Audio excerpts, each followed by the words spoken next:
Hello, everyone, and welcome to Season 2, Episode 2 of the Wayward Blackwomen podcast. And I'm your host, Alicia Gray, or AM Gray if you like. On today's podcast, we're going to talk about modern day sexism in the Black community within the era of Donald Trump.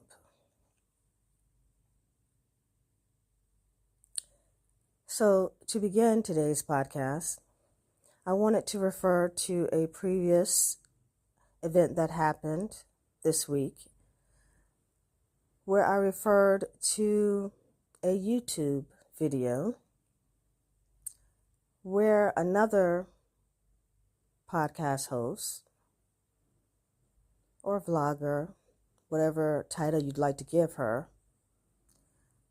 indicated very casually that the Black women's feminist movement had been engineered, or should I say re-engineered, by white women's feminism. In particular, Gloria Steinem's false burn your bras 1960s CIA-inspired nonsense, right? And so this came out of the blue, but this is not the first time that I've heard this or seen this, although most of the time when it's done via a Black male lens or a white male lens, if they're talking the usual racist talking points with Moynihan, 1980s racism, welfare queen trope type deal. Or Black men who are trying to defend their masculinity by blaming Black women for all of their problems. And they will point to the fact that, see you guys, there was a white woman that was racist too, who you befriended and you didn't know it. And then there was, and then it's a bunch of bull. Now with her, she's supposed to be academic and educated. So she just basically pointed this out. But then surprisingly, at the end, she kind of gave herself away. A bellwether within any type of academia is when you're biased towards one way or the other. Now, sometimes if you're a Black feminist and you admit you're a Black feminist, of course you're going to be biased towards Black women. If you say you study Black studies and you're an activist for Black folk, you're going to have a bias towards African American people.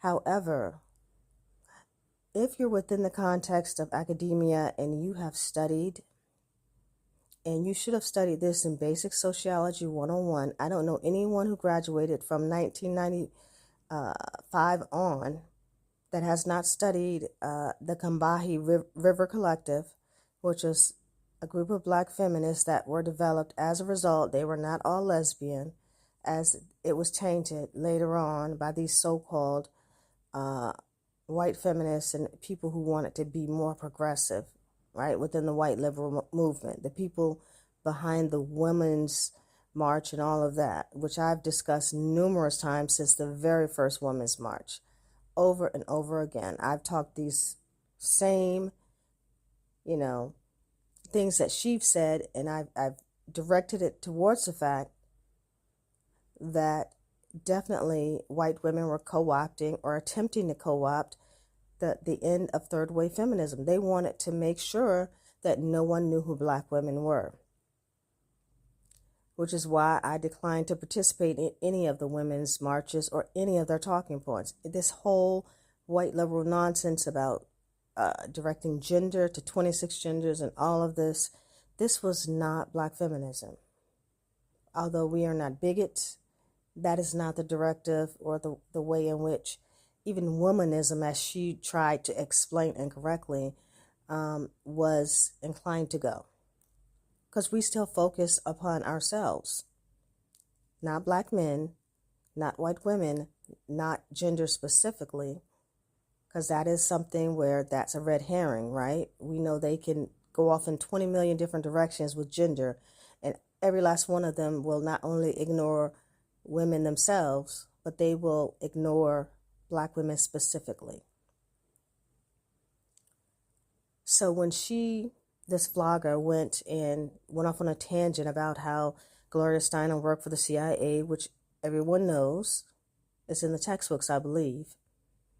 And also within the textbooks is how it has been shunned since the 60s to even remotely study Gloria Steinem because of the outdated rhetoric that was focused on white women. And when you study Gloria Steinem, inevitably you'll come up with the new videos of her and the late Miss Bell Hooks, who was beloved in the Black feminist community, and everyone knows. And she will tell you, well, I know about my privilege, I know about this, I know about that. You know, she's having conversations with Bell Hooks, and she admits all this stuff because that's how it's taught. That's how the Combahee River Collective is taught, that these women were disgusted with the sexism by the Black Panthers. They were Black Panthers. They were associated with the men in the Black Panthers, but they were discriminated against. So for her to do half-ass research about Black women, but then know, a chock full of information about a number of different things, which is why I was watching her, that's disturbing to me.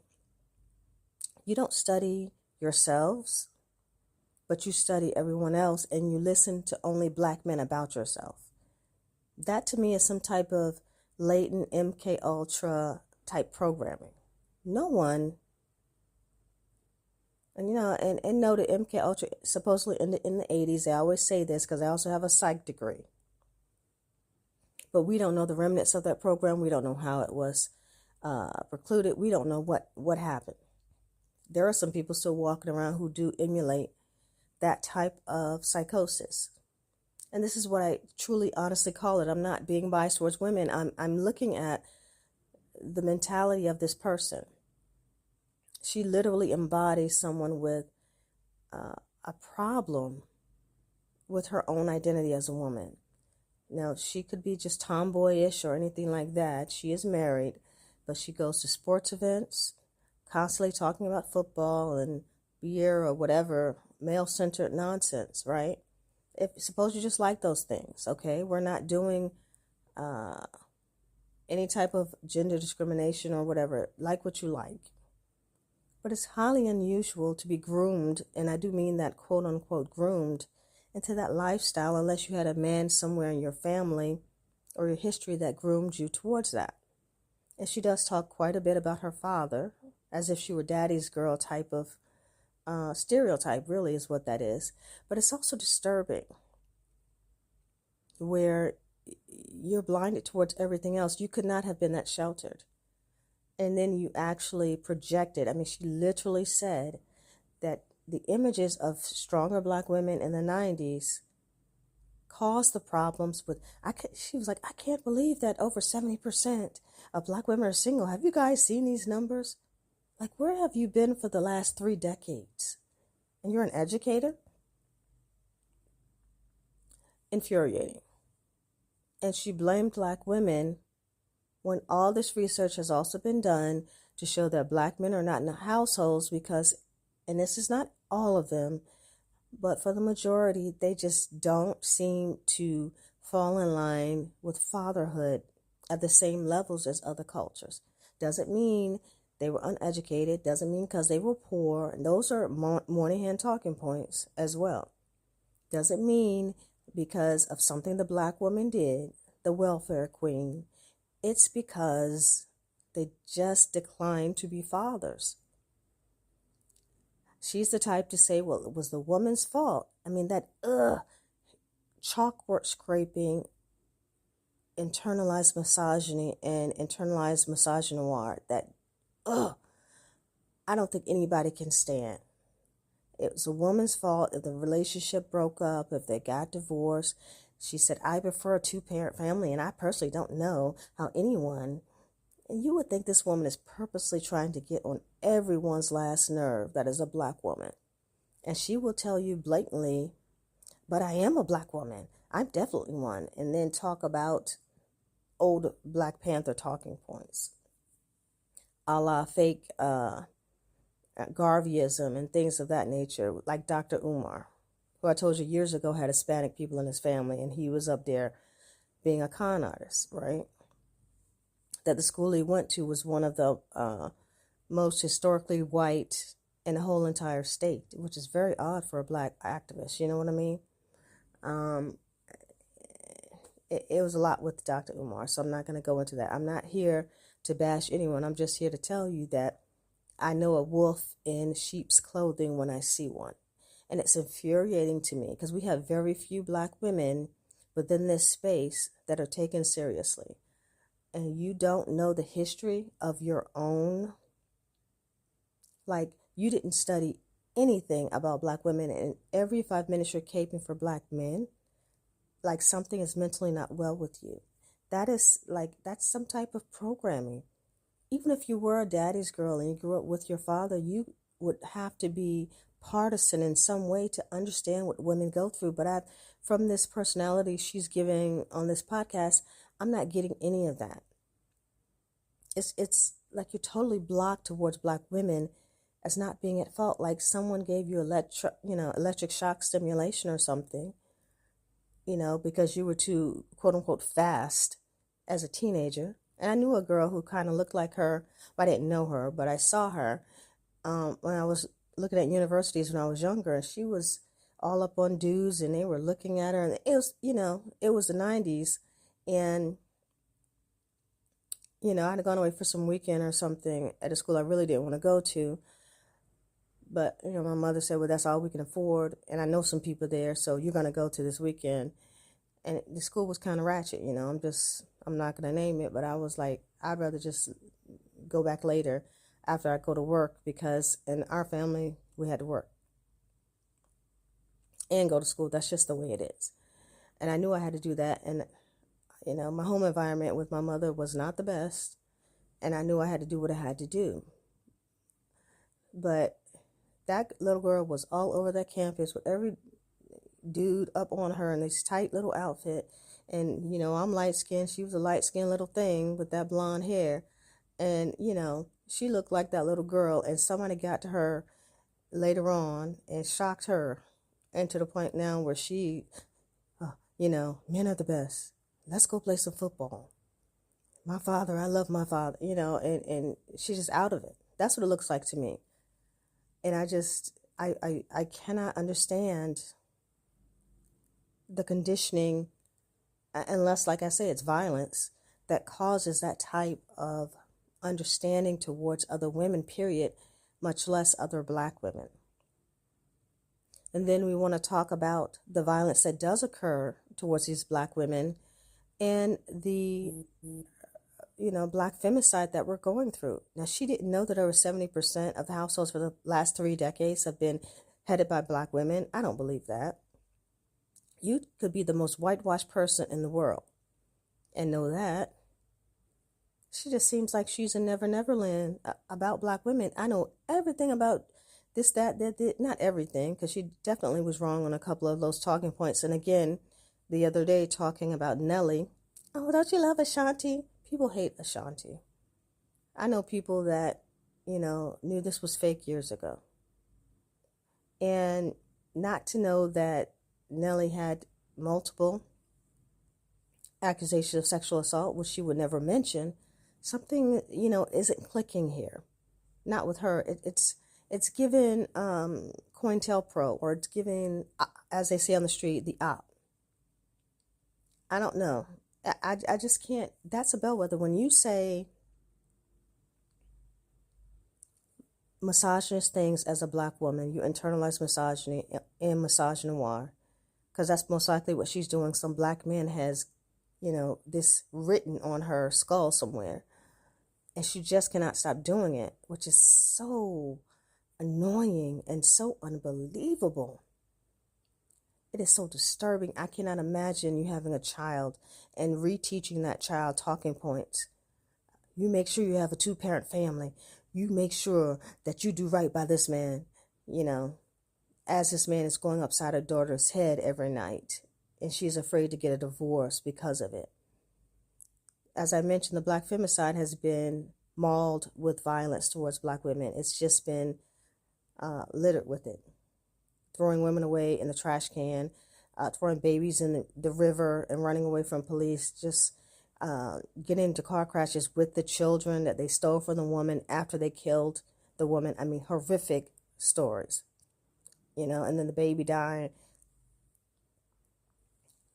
I mean, just outrageous things that have been happening to Black women that, is adding an insult to injury to see a supposed other Black woman say that she knew nothing about even the most obvious things, nor has she done any research. She doesn't care about all the Black women scholars who are Black feminists. I did know about Alice Walker. I mean, are you serious? This is what I'm talking about. Even a white woman is not bold enough to say, I've never studied Black women in depth because I just don't care. She has been taught by whomever and groomed that Black women aren't that important, except for when it's convenient for Black men. That's problematic. It's problematic in many ways. It's disturbing because you've had to study before Donald Trump, and we'll get to that in a minute. You've had to study in sociology many of these things because we were left out of history by white society. And for you to come with some 1970-something before Combahee River Collective nonsense that ignores the sexism towards Black women by Black men, that tells me you ain't researched nothing. That tells me either you're purposely ignoring the truth because you don't want to face it, but you want to act as if it's okay to do that. I don't think it's okay to slight Black women, ever. I don't think it's okay for Black women like Sandra Bland, Black women such as myself, to have had to endure. We just heard about Breonna Taylor from the lawyer on TV, Crump, saying they had to halt those cases because the civil rights and the federal funding, all of that stuff is connected to Trump in the way he just blocked everything for the federal funding, and the case might be jeopardized against the police department. I don't think it's right for us to have endured police violence. The same racism that is now happening to me is happening to the country. And I've told people this as well. What tends to happen to me tends to happen to the rest of the country. And there are reasons why that is the case. I'm an African-American woman, 1. I'm single, 2. I'm a single mom, 3. I have Native American heritage, 4. Oh, and you can also add income, let's say difficulties, because, I did not grow up rich. So I have less support systems, which makes me more vulnerable. So you're looking at it from a perspective of a person that's jealous of you, that wants what you have, that wants to take advantage of you, and, for all intents and purposes might be associated, whether directly or indirectly, with white supremacy.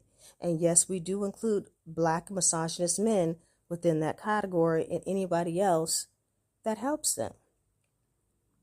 Understand this. We did not go through all of this so that we can have a woman with a mental health issue, and I'm not saying that she has one, okay? I'm not saying it's this woman. I don't want people to come back on me with a lawsuit. I'm not saying that. I'm saying any woman that has a mental health issue and wants to pretend like they don't see violence towards Black women, and see that as being average or okay to ignore it. It's not okay. It is violence, whether you use physical violence or not. To ignore the accomplishments or even the pain of Black women as being something that's normative. It's not normal.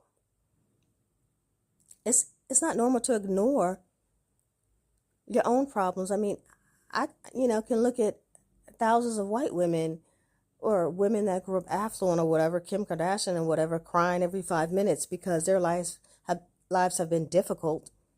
They grew up with their fathers, whether they died or not. This is not normal behavior. White women whose parents got divorced that I grew up with, some had money because they, had a mixed bag as far as our high school. Some were bust and some were rich and some were not. But I ended up seemingly in all of the honors classes, and there seemed to, back in the day, be a lot of white folk in those classes. And yes, they were talking about playing golf and doing whatever with their parents, but at the same time, you saw some of them saying, well, I got to be with my father this weekend,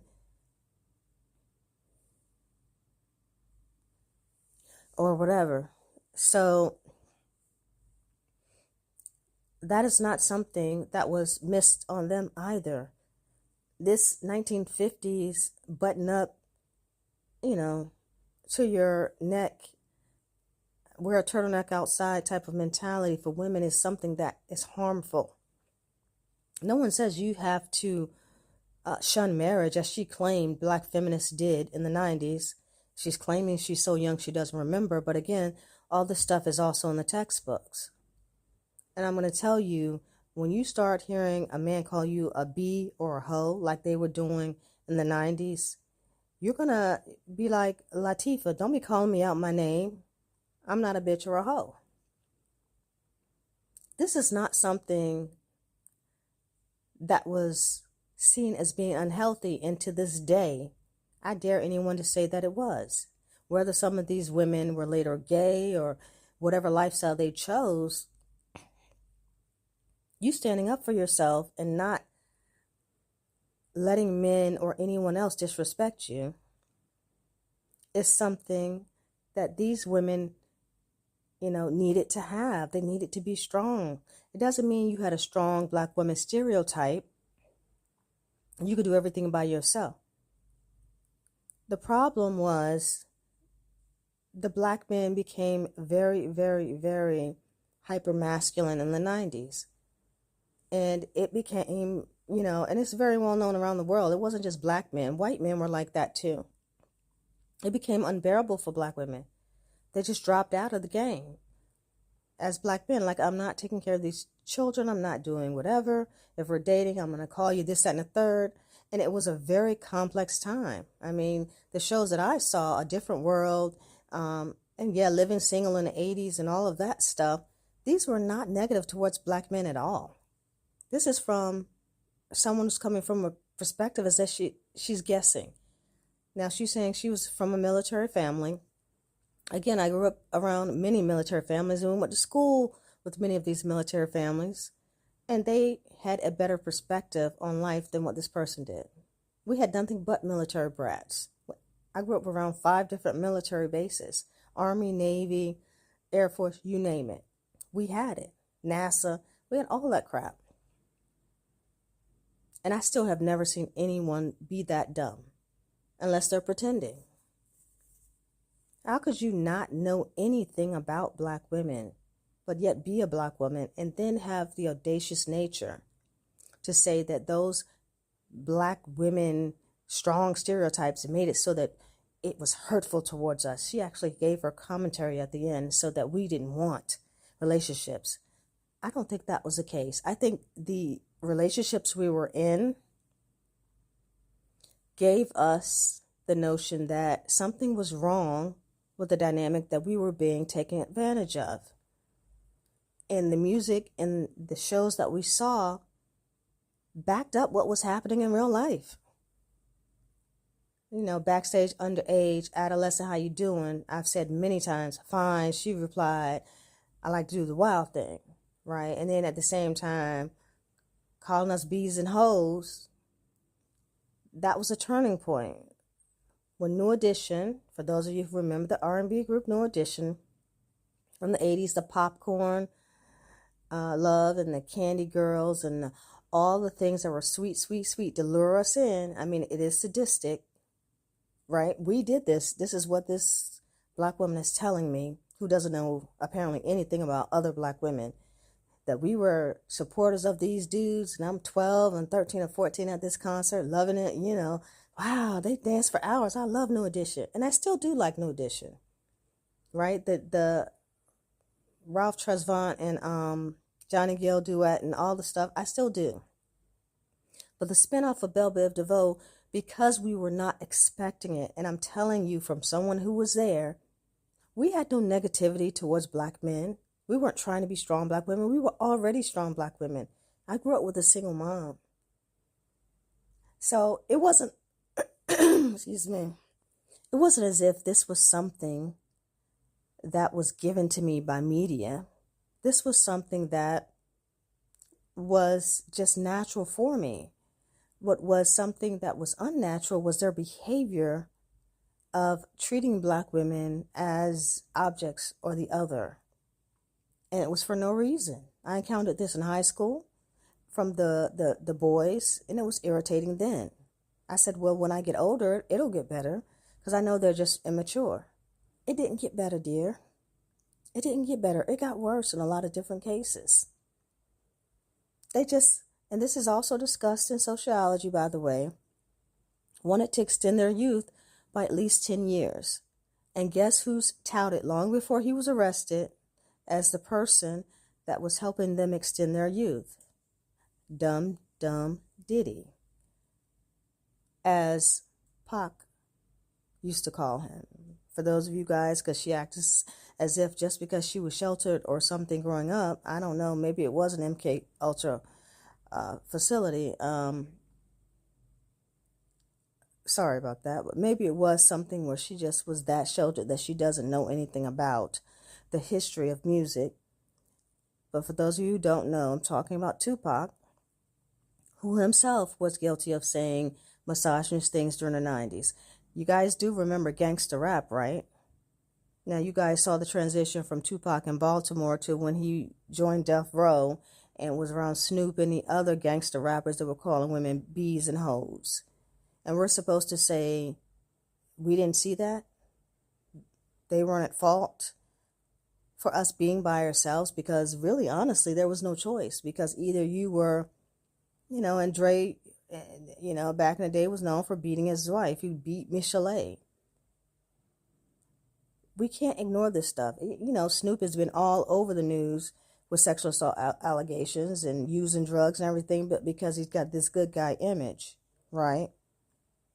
I'm not even going to talk about supposedly being involved with Tupac's death because I don't know. In this game, and this is what I'm talking about, you don't know who the op is, as they say on the street. You don't know. And this is why I'm suspicious when I see things. Anytime I see a person who doesn't seem like they can be, partisan towards the truth, that's a problem. You guys are going to have to forgive me because, I have a little bit of a throat thing going on, so it's probably just allergies. So let me just clear my throat. I'll be right back. Okay. So that's what I'm talking about. It is always, for me, it always has been, whenever I hear misogyny, I know there's a problem. If it's internalized misogyny by women, I don't care if they use the Bible, which is infamous. Religious patriarchy is infamous for invoking misleading and wrong information. That is not a basis for you to be using to use violence towards other women. You may prefer a two-parent household. Maybe everyone else does, but you also prefer a spouse that's not toxic, a spouse that's educated, a spouse that's not violent, and someone who you're not just with because it's for the good of the family. I've seen that too. And when they're 18, the other spouse is out. They're grown. We've done this fake stuff. I'm out of here. That's just as toxic. I just want for once to see a black woman who acts like a black woman at all times, who tells it like it is, who doesn't try to shun other black women, who's not afraid to stand up for themselves as well as other black women, especially when we know this is BS. Don't try to tout yourselves as being better or snobbish or on some other class level as black women, because you may have just had more breaks than that other person. And where we come from, we got millionaires and billionaires and all of that in the black community, no doubt, but we know they will tell you the same damn thing. And I dare for anybody from the area I come from to say something different, because they know people just as intelligent as they are, or perhaps even more, work their butts off and didn't get half as far as they did. Like they're doing hair with a PhD. And if they're lucky, they own the salon. But that ownership is along with student loan debt. Right? And that's not what their PhD is in. It's not in hair science. It's in something else. But people go on YouTube and make hundreds of thousands of dollars, and now they know more than that person that's working in a salon with a PhD. And we all know that's not right. That's delusion. And we had a number of people growing up who were like that, who really thought, hey, I'll be seen as, similar to or the same as someone else because I'm intelligent. They'll see that, right? But the truth is, when it comes down to it, they're seeing through the lens of someone who's prejudiced or bigoted, just like this young lady. I only see what I want to see. And I want to see a two-parent family which models the white identity of what a two-parent ideal situation would be. And I struggle to say that because in most cases, it's not like that in their families either. Privilege carries them to the point where they can cover up the majority of the problems that they're having. And I don't know anybody in this society that's going to sit down here and tell me they're not having problems in their relationship. Anyone who's doing that is internalizing. And that's disturbing to me because you could be a psychopath. And I've seen this. As long as you have a two-parent family, and those two-parent families have men that are out here R-wording women and going to jail, and the woman's in denial. Not my husband. Yeah, honey, your husband. I've seen that many a time. Your husband caught up in that trafficking ring they just arrested in Florida or whatever, going after minors. They married. They got children. I mean, this whole delusion, and when they reinforce this silliness, it makes people not want to take them seriously and listen to any other thing that they might say, because that is the bellwether. Now, as far as in the age of Donald Trump, I wish people would just see this correlation, but they're going to pretend like they're stupid if they don't know anything about Black women or Black feminism. They definitely don't know anything about how Black men are gaining entitlement, at least so they think. And I emphasize that, so they think, in the beginning of this Donald Trump faux movement. Because they feel like it makes them feel strong, which is some of this identity with Made in America is based in part with an attachment to male masculinity. They want to feel strong, that America's strong. We all want a strong country. We all want to feel like we're contributing to something, we're patriotic, we're doing the best we can. We all want to get paid for the work we do fairly. And none of that's been said by Donald Trump or anyone else. We want to receive what we deserve. And no one wants to be stolen from. They do understand that. And a lot of that is based in white male superiority. No one's going to steal from us. We're white men. And then Black men are just attaching to it. I've seen a lot of male misogyny go along with this whole faux movement. You have to understand Black men aren't going to benefit. As soon as their masculinity is questioned, they're going to do one of two things. They're going to internalize that white male violence and pretend that they're just like them. I've seen this a million times before, by the way. This is the worst I've ever seen it. Or they're going to start waking up and realizing, hey, we're not the same as white men. They're racist against us, just like Vivek Ramaswamy. Vivek, which I thought was a joke because no one's going to be that much in, denial that they're going to ignore white supremacy. So then you're going to have to figure out if this Black man is your friend or your ally. Can they be trusted? I want people to understand problem, reaction, solution. something else. And it's not really the Hegelian dialectic, right? As it's coined as being, the Hegelian dialectic is much more complicated, but it's what most people can identify with, right? So we just kind of simplify it. Democrats and Biden for years and years and years let this build up to become a problem. But to tell you the truth, even before Reagan, it was a problem. And then they threw Reagan in there, kind of like what they're throwing in Donald Trump.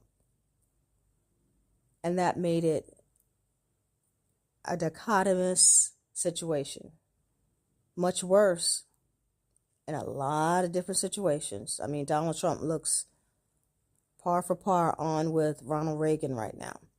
But then he had this kind demeanor Ronald Reagan did to make it seem like he was actually doing something good for the public. So for the morale, Ronald Reagan was okay. But as far as the politics, he was awful. For the black community, he was awful. So, back in the day when I was a kid, they used to have Rappin' Ronnie. And there was a rap group that came out with the guy with a Ronald Reagan mask on, and he was making Ronald Reagan cool. It was the best propaganda campaign that I've seen since the Nazis. Rappin' Ronnie, and all the black people there during that time forgot about the fact that this man was putting out policies that were harsh towards the black community. At the same time, they were sitting here dancing to Rappin' Ronnie, right? This is the same thing that's going on with Donald Trump. We needed immigration reform badly. We've needed it for decades. The Democrats, I can't believe, purposely did nothing all these decades. They're definitely at fault. But it's hard for me to believe they weren't doing it purposely and that something else was going on where they were trying to lead up to this moment. There are several different ways of leading to fascism. Several. These are just but two that we're seeing right now. And it's both Democrat and Republican. They're equally involved. I've told you how racist white liberalism can be. The undertones are racist. One is covert, the other is overt. Whether it be Democrat or Republican, they're both the same. So when you start looking at these people, first it was left, right, then it was, them versus us. And now it's, the illegals over American citizens. It's just you're going to see this dynamic where it's going to keep changing, right? People will get caught up in that momentum. I want something so that I can feel better about myself. I want to remind people, it's fine until it's you. Just remember that. No xenophobia, just immigration reform. No sexism, no racism, no hostility.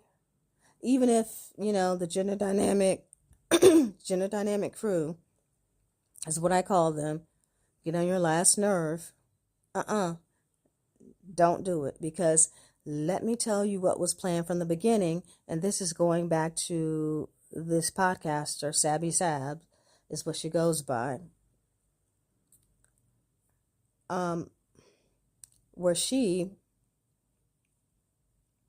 indicated that because of the co-opting of black feminism by the white women's movement and all of these 26 million genders, this is why we're going through what we're going through right now.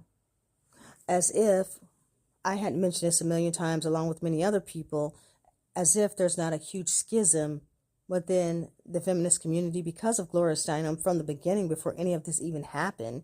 And this made it worse, and we all knew that, right? It's misogynist. Why wouldn't we know this? Why wouldn't you know that we know this? Because you know nothing about black women? And why do white men act the same way? Like we're stupid. Why do they attach gender ideology to DEI? Because it helped white women. And they know, and I do agree with her, and as well as everyone else, that white women did benefit from both DEI and affirmative action. However, and this is what you need to understand, it benefited black women as well because it was meant for us. It was meant for us. So it hurt us when both those things are taken away. It hurt all of us. We need to stop letting our institutions and our movements be co-opted. I agree. But to say that we're stupid because we're Black women and we didn't supposedly know that, we can't stop these white women and other organizations from doing what they're doing. They influence the youth just as she's been influenced by her father or some male authority. We have a problem with standing together as Black women. I think that the solution is ironic and it's obvious. We did not unify as Black women, and we don't unify as Black women as we need to. We don't all have to have the same ideology, but we do have to understand these basic things, basic tenements. We cannot let other groups objectify things that we need. And I don't care if you're LGBTQIA or not. Gender should not be included unless you're talking about the sexism that's towards Black women, which we call intersectionality. And I mention over and over and over again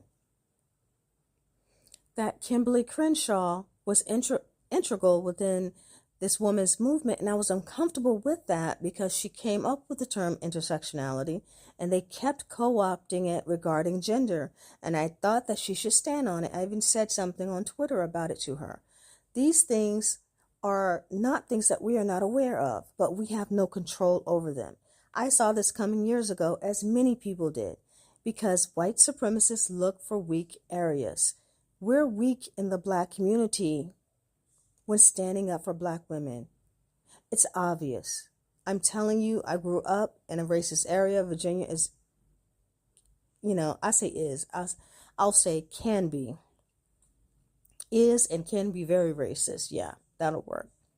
It was much more racist in the past, but that racism is coming back. And I will tell you the white supremacist tactics that are still being deployed were used back then, and I know them like the back of my hand. They want vulnerabilities. See how I went and I, cackled off my vulnerabilities because I'm supposed to be afraid of them? They know these vulnerabilities because they look for them first. In many ways, they're predators. All they look at is vulnerability. And the glaring vulnerability that we have is Black women do not work together. What should have happened from this podcaster, blogger, whatever, was that she mentioned that she knew about the Black femicide. She knew about the Combahee River Collective. She knew about the fact that Black women were heads of the household and that studies have been done to show that Black men aren't present in the household because they don't want to necessarily, do the fatherhood thing. And many times when they're put back in the household, they compete with the children. The studies have been done already. She should have known that right off the bat. Who in the world is a Black woman that doesn't know about themselves? You never read Ain't I a Woman? You don't know who Bell Hooks is? So you're speaking on things about yourself that other people know, and I would tell you, first and foremost, that white women study this. White supremacists study this. And you better believe fascists study this. They study Black people. You don't study yourselves. And those that do, don't study Black women enough. We're not here to emasculate or try to harm anyone. This is what she's implying, that being an independent woman, standing up for yourself, that made it so difficult. Why couldn't we just conform and be stupid like Betty Boop or something? Because we caused the problem, which is absolutely the most misogynist thing I've ever heard, the most racist thing in my life. Did no research, said, well, I'm beginning to think that because of these images, that's what hurt. What's wrong with you? What's wrong with you? Even to have a female child later in life and to instill those types of images in her head that something's wrong with her, instead of maybe a person that's causing a problem, that's devastating to someone's self-esteem. That's going to cause mental health problems for a woman, and that's something I never want to see, especially with the level of domestic violence, the level of sexual assault, and the level of denial about these issues that we currently have in our community. For her to have said something like that is just, it's demeaning on all levels. And it's not just because she's supposed to be educated. It's not because she's a Black woman. It's just because she actually had the nerve to say it. And normally the people that are saying it are absolute assholes. You know, they're the Andrew Tate types who are doing it just to get clickbait, or Anton Daniels, or somebody who, you know, doesn't look the best and has low self-esteem and does things to get attention, you know, because he's overcompensating for the way he looks. I mean, let's just keep it real. Money is not going to help your self-esteem, dude. And misogynoir definitely is not either. You know, all these people claiming that Black women have mental health issues that stand up for themselves, Sandra Bland and all of this. You know, I think that what it is denial. I think when Black women stand up for themselves, something's wrong with us. But I think that's denial that there's something wrong with this. There's something wrong with this system where we're doing the work of two people, at least two people, and then society dumps all of that responsibility on us, and you think patriarchy or marriage or something else is going to save you. And I indicated that on Instagram. Under Donald Trump, that's not going to save you. Because white society devalues marriage and patriarchy in the Black family. Now, you may be doing it because of some religious patriarchal movement you grew up with in the Black church that told you to be married and not have children out of marriage and all of those things, which we knew were not originally in the Bible. You know, from what I'm hearing, Jesus may not have even been really married to Mary. You have to understand these concepts are things that were born out of societal need.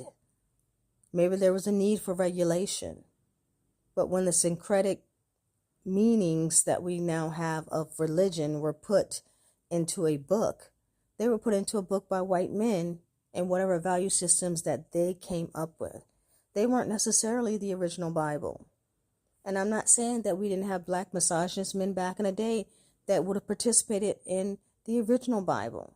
But I'm telling you that esoterically, we can see that there's an imbalance and that there's a lot wrong with the patriarchal teachings that are actually within the books that exist today. And we need to understand that. We need to come to a consensus on that and use common sense. You're not totally brainwashed like something's wrong with you. God, I could not imagine some type of violence happening in a person like that, denying it. That's what I see in my mind, a violence towards a woman. It's devastating. So when we start to understand and to examine, you know, what needs to happen, because Black men are going to feel emasculated. Suppose Donald Trump decides that no one's citizens but white men. You keep thinking that. I've seen that a million times where there's an event and Black men show up with their Black wives and they're treated lesser than the white women and their white husbands. And then there's the denial that follows. No one says if you think you're better than someone because you have a spouse that you don't necessarily get some type of marital privilege. You do it because you get marital privilege, because if they shun marriage, because this is all societal nonsense, if society decided tomorrow they didn't like married people, then you wouldn't want to be married. If you did love that person and wanted to be in a long-term relationship, and suppose society was the opposite and they said, well, long-term relationships are toxic, you wouldn't even tell anybody. You just run around and hide your relationship and still be with this person. And then if you broke up, you wouldn't even think about it. I have a degree in psychology. I know the 1950s white male psychology that developed these theories. And a number of them are incorrect, outdated at best. income stipulations and poverty and education aren't necessarily the defining factors within successful relationships. Not anymore. Black women are much better educated, and in many cases, much better educated than black men. Maybe, as some have stated, that might be the problem, but I know that black men have their money in some cases. They still don't take care of their children. They have their education in some cases. They still may not want a family, but they have one. It comes down to a sense of entitlement for black men. Either I want to do it or I don't. And really, black women have no dog in that fight. What else can you do? Okay, I mean, you're not going to be with the man who's cheating, lying, beating on you, any of that either. These are not these are not things, sorry about that. These are not things that I feel like is something black women have a choice in. But yet, whenever anything's wrong, as Pac said, when things go wrong, they blame mama. A lot of things he did, he was dichotomous in. As I say, he called women bees and hoes, but on the other hand, he understood women to the point where he could say, I have some type of compassion for them. And this woman doesn't seem to have that. It's almost like my son who has autism. He understands some things, but other things he just can't, he can't get. And I'm not saying she has a disability. Please do not say that's what I'm saying. But I'm saying it is similar. So, not that there's anything wrong with having a disability. I'm just saying, it is that it's not even unconscious bias. I don't relate to it at all, but I am a black woman. It's quite concerning. So under Donald Trump, we're going to see more of this disconnection with understanding anything about black women. You understand, if I don't understand black folk, as Du Bois called us so poignantly, and so is the black folk, I'm definitely not going to understand. I'm not going to say Du Bois, Bougie. But if they don't understand black folk at all, they definitely aren't going to understand black women at all. So we're just one more step down on that ladder. We're just trying to get a leg up, or to hold on until we can get a leg up. And this is not helping. I'm saying all these people going after the migrants, okay.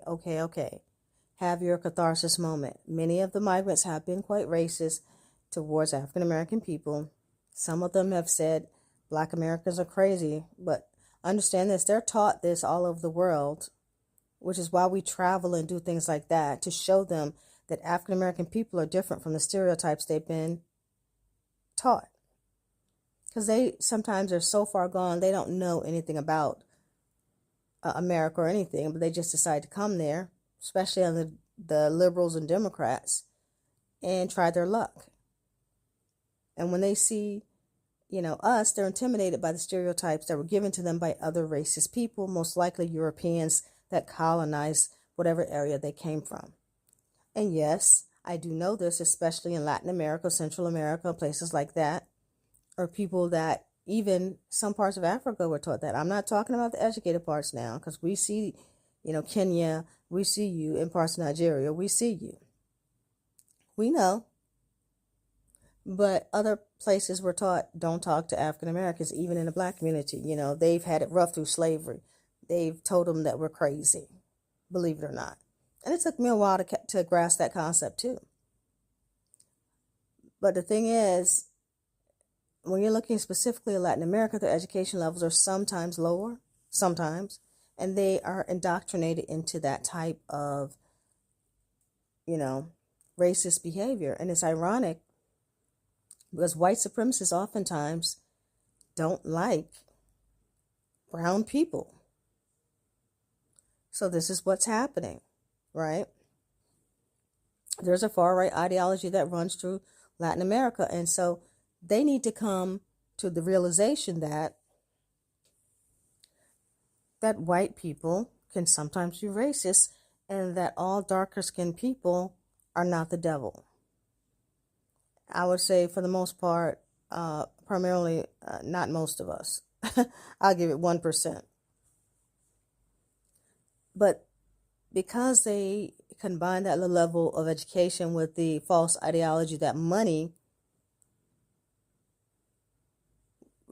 made them better than other people, and they were taught as long as you work hard and, especially immigrants, if I can count on, one hand the many times I've heard, well, I can count on many hands, migrants coming to this country saying how they don't understand why we don't have the same things they have when they've done a limited amount of work and they've still surpassed us. In my colloquial voice, I want to say, because you had help, bitch.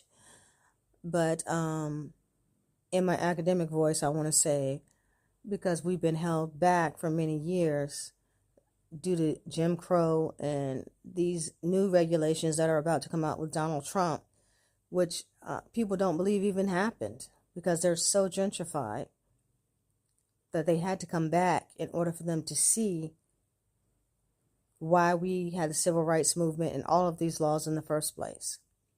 People took them for granted. I do believe that the judge or judges or whomever will shut down the majority of these executive orders, but I do believe it's going to be harsh before anything good happens. We said we needed immigration reform, but as I've said before, everything has to be to the extreme. The liberals and the Democrats are to the extreme with their nonsense of letting everyone in and open borders and not doing a damn thing for the economy or for black folk or, regarding immigration reform, but then touting that they're doing something. And then on the other hand, we have this fool to the extreme doing fascist-like behaviors and pretending like it's totally normal to violate the Constitution and, S-hole countries and all of that kind of stuff. We just need to have a median. Can we do that? Can we come to a consensus here? No one's going to be racist against anyone else. No one's going to discriminate against any other culture. And we're going to have something that is not a banana republic as far as a government for once in the last 50 years. Can we please just come to that consensus? The middle. Money, money, money, money in the middle. We know how intimidating that was in the 80s to make black women be actual rappers and stuff like that, to say absolute nonsense. I mean, joke, right? Because apparently this woman believes we emasculate men just by opening up our mouths. Going back to that podcaster. Please. We have to, in conclusion, deal with the reality that it is. We're in denial. I've seen so many vlogs, so many postings about, look at this, they're putting migrants out. Look at this. Yes, you need to be focused on the cartel and what they're going to do because they are completely behind this migrant, situation and the violence of trafficking. Absolutely. But you also need to pay attention to the fact that your government played a role in that. Don't demonize everyone and put them all in one bag. Sometimes people did come here for the right reasons. And we empathize and have compassion with everyone. But unfortunately, no matter what country you go to, you have to follow the rules. They do it to us, and I think everyone needs to play by the same rules. As far as the economy, we can see that if the first thing that happens is there's a federal ban on funds and people need to eat, people need to have housing, and people are disabled and they depend upon these funds. You guys know I can't talk. I'm doing my best here. They depend on these funds. What we have to know is The people that are doing this are incredibly immature. They're out of touch with reality, and we need people who have the education, at the very least, in the areas that they are supposedly supervising. I was telling my daughter this yesterday. I've been in situations where you were better educated than the person that you were training. And, that person ended up being your supervisor because they were white or something. Nobody wants that feeling. Had no education, didn't know what they were doing, were kissing a lot of behind, and you ended up having to quit because you don't want to work for somebody who treats you like you're dumb when you're the one, who's doing all the work and who's the smart one there. Nobody wants to do that. Nobody wants to feel that way. And for a Black woman, that's extra, demeaning, right? I think we can all see the white supremacist attachment to merit versus education. But, what happens is when you throw the baby out with the bathwater, this supposed corny DEI, and all the things they've attached have nothing to do with Black people. And someone said that. Why is it we're the face of everything when it's time to get in trouble or get rid of something? But when it's time to get the money or get the initiatives going or to actually engage in these programs, we're nowhere to be found. I didn't see any Black woman that was hired from this DEI program. I saw a lot of fake fronting and putting us out in these movies and things like that, which I really cringed at. Putting Black faces everywhere, but it was just basically for show, which I didn't like, actually. Instead of giving genuine opportunities, it was a lot of, what we should look like. And I feel like genuinely they should do that 24/7 and do it equally and culturally appropriate so that we are mixed in with other races without having to necessarily virtue signal all the time. And that's the problem. They don't do it. And overcompensating and then putting only dark-skinned Black people and all of this, virtue signaling, that's what they want to get away from, as well as the gender ideology. And believe it or not, I agree. I'm not going to Target to buy any tuck swimsuits with a dark-skinned trans person, making sure that I'm wearing LGBTQIA colors leaving the store. That's nonsense. None of that should be involved in everyday shopping or everyday entertainment. You should see these things throughout, but periodically in inappropriate formats. It should automatically be integrated. I'm not talking about tuck, for kids and stuff like that, tuck swimsuits. I'm not talking about that. I disagree with that. But because no one until the age of 18 is going to be able to physically understand their own hormonal imbalances, period. And until they get to that age, they're not going to be able to make a sound decision just because their body's physically changing. So yeah, I believe it or not, I agree with that as well, that you should ban those gender transition surgeries because they can be used for abuse. And there are some parents that could abuse their children. I agree with that. I think his age is 19 or whatever, but whatever. Give your body and your mind time to grow up and make decisions and know for sure that this is what you want to do before you, start damaging your organs, because you're never going to be able to change that. I mean, it's cool, whatever you want to do with your life. You want to change your gender, fine, but make sure you're ready to do that. But I'm telling you, that's for the rest of your life. So, and I agree with that. There are some things, like I said, you have to be partisan. If you agree, you agree. And it has nothing to do with Democrat, Republican, white, or Black. It's just the truth. Straight across the board. What I don't agree with is all of this cutting of funding for the poor, because within that demonization comes that fascism. The poor are demonized. Women are demonized, can't make decisions about their own reproductive health, because women are lesser than men within even fascist societies. And then you start getting into pull yourself up by your bootstraps, Black people. Why can't you, same as those migrants, why can't you do just as good as we did because you keep putting these Jim Crow style laws into place. That's why.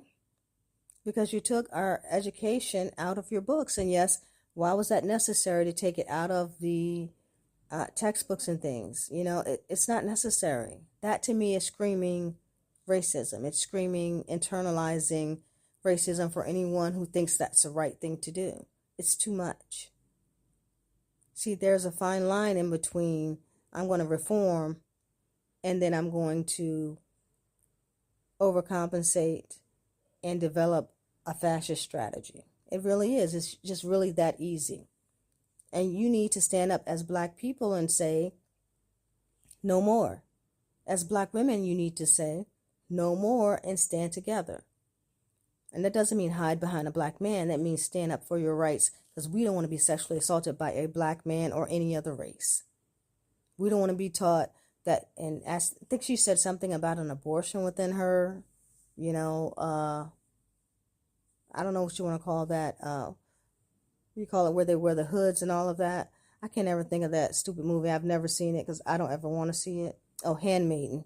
But then her Black handmaiden rant about Gloria Steinem and all that. Handmaid's Tale, whatever. Yeah, I don't ever want to see that. But she was saying something about abortions and we shouldn't be telling people to kill their own children. I mean, it really sounded like a white male talking point coming from a Black woman. And I mean, we could go to Candace Owens for that. She can keep that. And even Candace Owens, I think, is not bold enough to have said that stupid mess. But it was out of her playbook. But anyway, as far as abortion and all of that, it's a woman's right to choose. And there are times when women need to have abortions if they can't afford to have a child, if they were sexually assaulted, if they were molested. Who are you to tell a woman that she can't do what she, needs to do with her body? It's always a woman's fault and this person's point of view, so she shouldn't have got pregnant in the first place. So I don't even know why I'm sitting here trying to rationalize, because of course, what was I thinking? It was all her fault in the first place, no matter what happened. She's always irresponsible because I've been groomed, and that is very scary to be groomed like that. I'm just saying, what causes a person to disconnect and start to hate other women such as themselves? It's just internalized oppression in general, right? Like, just like you are Black and you hate other Black folk, but then you hate Black women, but you just kind of are, putting it into marginalized categories to make it sound better. It's disturbing. So in the age of Donald Trump, we have to look out for these bellwethers: misogyny, misogynoir. Let's believe it or not, they are extremely racist. And when you start seeing those things creep up, because they will, and they've already started to, and they start to overlap with immigration reform, with why women can't get any assistance because that means they're welfare queens, and you're here, the Black men. This happened during Donald Trump's first presidency too, for those of you who don't remember. And they need to do as much work as a man, and then they'll go into bees and hoes again, just like it was the 1990s. I wonder why women didn't want to marry them. I couldn't imagine. Because maybe I just can't live without somebody beating me upside my head and calling me a bee and hoe and telling me if I can't do things by myself, do twice as much as a man. Thank you, Sojourner Truth. That I'm not equal. Does that make sense? It doesn't, does it? The level of oppression on Black women, Indigenous women as well, as they are also the most killed. And I didn't want to forget them, not just because I have Indigenous heritage as well, just because that's what the numbers state, unfortunately, that Black and Indigenous women are the most killed. We have a huge burden upon us, and who doesn't know that? It's scary.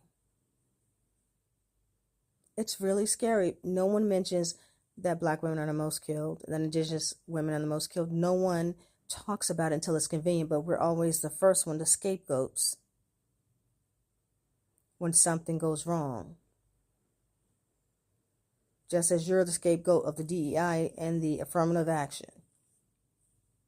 We don't get any of the benefits from it, or barely. As you've mentioned, white women do. I totally agree.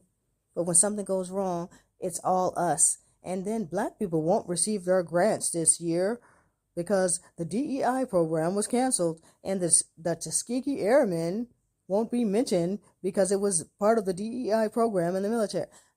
Did you see gender mentioned there, or white women? No, you saw the black men were taken out of a specific DEI program instead of it just being integrated in the normal, education that they should have had anyway. So they canceled the DEI, which canceled the Black History portion. So now you out the door.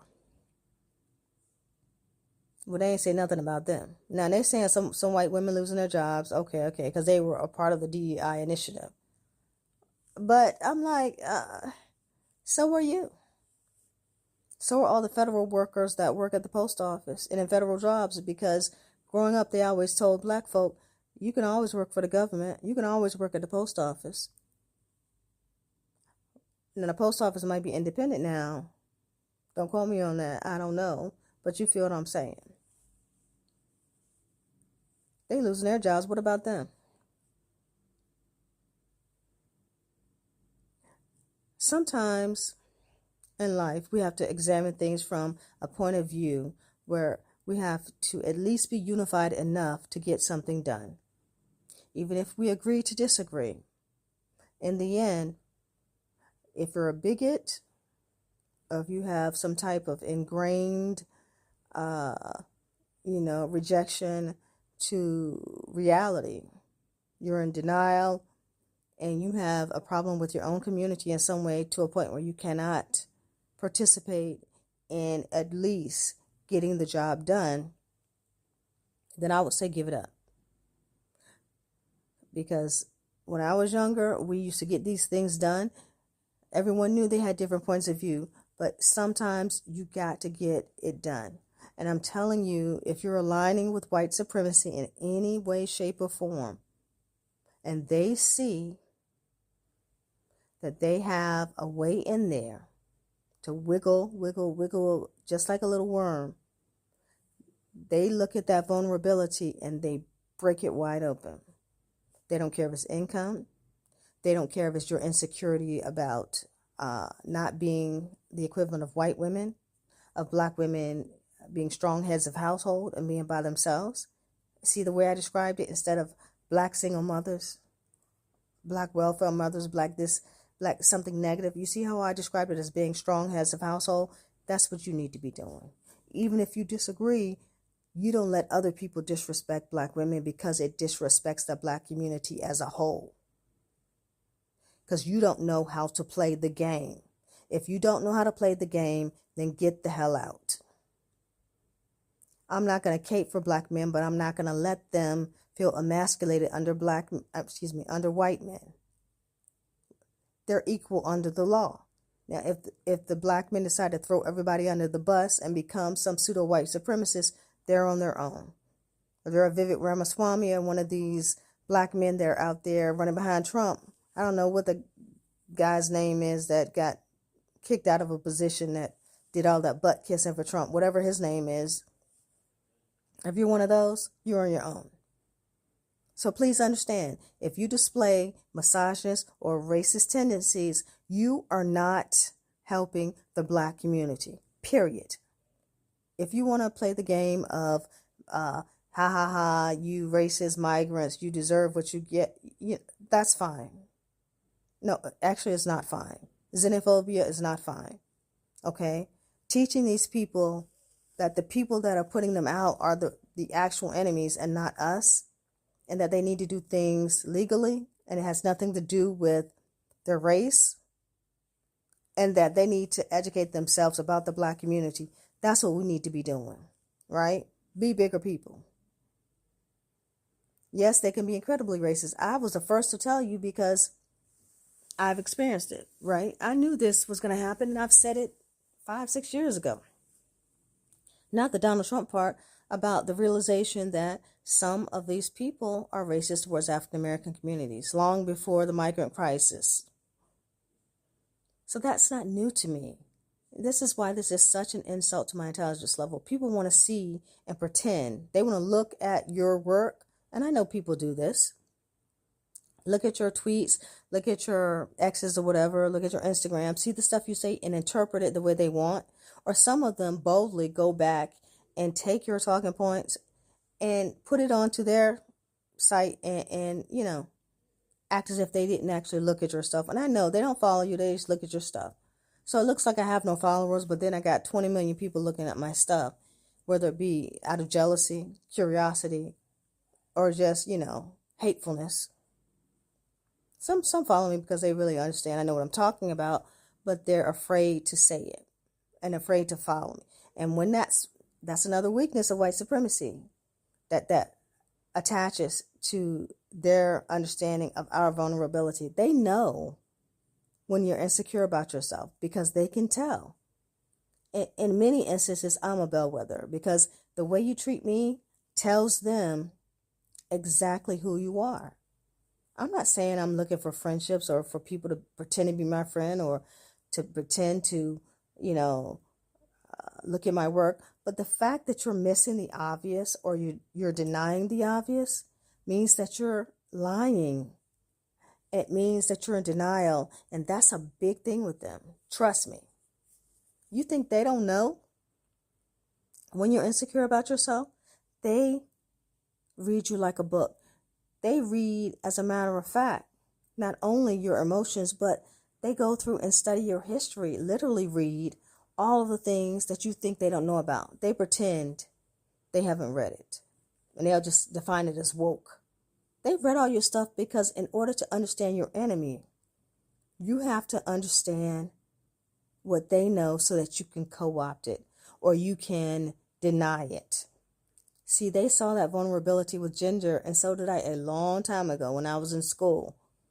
And I, kind of was like, well, this is part of it, but I don't agree.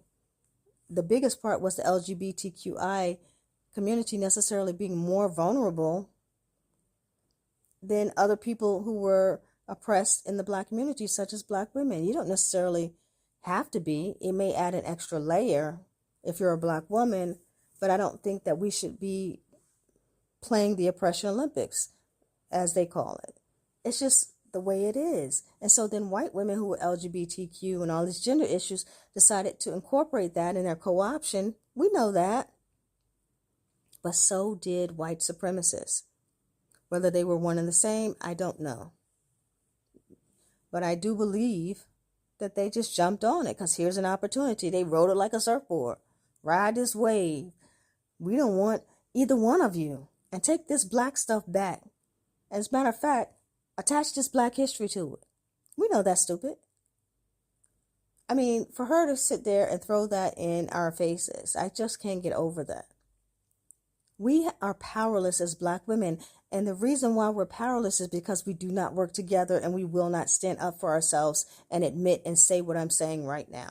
Because you will be quick to blame a Black woman for standing up for herself. But then when everyone falls down because Black women are the only ones holding up that deck of cards, you don't have anything to say.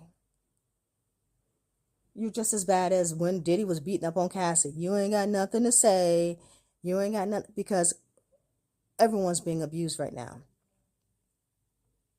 And they're the abusers.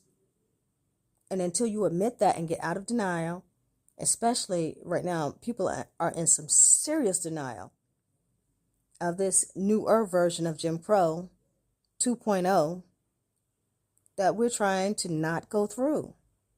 Denial is not helping anyone. I'm just saying, be the person you are. But if you believe someone who is just as intelligent, if not more so than you, because they're a single parent or, you have your fake moral value systems that you believe are correct, I would say re-examine them underneath the educational system instead of the patriarchal system. And understand that your life is going to be affected, because when you're not receiving that societal capital, as white women do for marriage, because you're going to quickly find out the difference between that. You might be clinging together with your spouse for safety. Yeah, y'all better stay together, because both of y'all are going to need to cling together after this. It's going to be a wild ride. And before it's over, I would hope that the bigotry would end.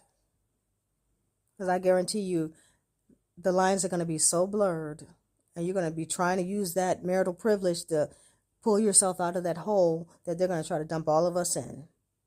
They're already trying to take away Native Americans' right to citizenship, or sovereignty, I should say, because since they were the first, they didn't need to be citizens. They were on their tribal lands. So Donald Trump is challenging that particular, standpoint. And I'm just like, seriously? It's troubling times out here. And I think that when we start to realize that we are in denial, and we need to come out of this denial state and deal with it.